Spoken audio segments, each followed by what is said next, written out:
Venus అనే ఒక flower. ఆ ఫ్లవర్ ఇలా విచ్చుకొని ఉంటుంది. వాటిలో తినడానికి ఈగలు వెళ్తాయి, తేనెటీగలు, కందిరీగలు వెళ్తాయి. ఈగలు అనుకుంటాయట, ఆహా ఎంత బాగుంది ఈ ఫ్లవర్, అది ఆకర్షణ కనబడింది, వెళ్ళి తిందాం కదని వెళ్తే దానికి ఒక గమ్ ఉంది. ఆ గమ్ అంటుకున్నప్పుడు ఆ చేతులు తుడుచుకోవడానికి ప్రయత్నం చేస్తుంది, ఏంటి గమ్ అంటుకుందని. ఈ లోకం మొత్తానికి మూసేస్తుంది. ఒకేసారి ఆ కబంధ హస్తాలతో బిగించేస్తుంది. అది పువ్వే కానీ అది మాంసాహారట. అలాంటి ఈగలు దానిలోకి వచ్చాయని తెలియగానే ఒకేసారి మూసేస్తుంది. లోపల అది విలవెల్లాడిపోతుంది, కొట్టుమిట్లాడుతుంది.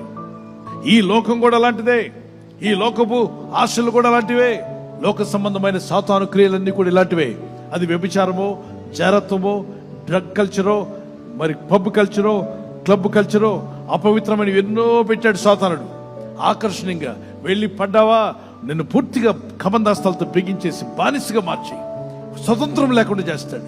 లోకం తట్టు తిరిగి, పాపం తట్టు తిరిగి, అపవిత్రతలకు వెళ్తుంటే ఈడ్చుకుపోద్దు లోకం. ఎందరైతే యేసు వైపు తిరిగి ప్రార్థిస్తారో వారి ముఖాలకి వెలుగు వచ్చిందట, అంటే చీకటి వెళ్ళిపోతుందని అర్థం.